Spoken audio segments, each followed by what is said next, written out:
ಕಮಲಗಳನ್ನು ನಾಚುವಂತಹ ಕಣ್ಣುಗಳು, ಅರೆ ಬಿರಿದ ಹವಳದ ಹೂವಿನಂತಿರುವ ತುಟಿಗಳು, ಅಮೃತ ಕಳಶಗಳನ್ನು ಹೊತ್ತು ಸುರಕನ್ನಿಕೆಯಂತಿರುವ ಸೌಂದರ್ಯ ರಾಶಿಯೇ, ನೀನು ನಿಜವಾಗಿಯೂ ಬ್ರಹ್ಮನ ಸೃಷ್ಟಿಯಲ್ಲ, ಪುಷ್ಪಾಕಾರನಾದ ವಸಂತನೋ ಇಲ್ಲವೇ ಶೃಂಗಾರ ವೀರನಾದ ಮನ್ಮಥನೋ ನಿನ್ನನ್ನು ನಿರ್ಮಿಸಿರಬೇಕು.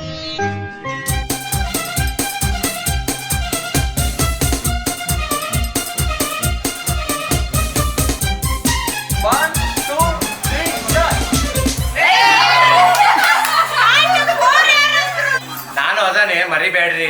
ಮಳ್ಳಿ ಮಳ್ಳಿ ಮಲ್ಹಾರ್ ಮಳ್ಳಿ ಬಿನ್ನಾಟನ ವಯ್ಯಾಟನ ಸಾಕೆಲೆ ಜೋಲಿ ಜೋಲಿ ಜೋಕೂರ್ ಜೋಲಿ ನೆರಳಾಗ್ ಸಾಕೋ ಐದನ್ ಮಾತು ಕೇಳಲೆ.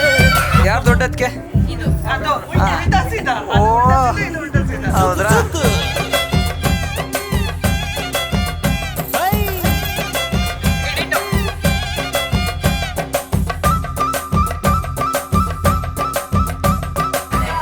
ಸರ್ ಬಿಡಿ.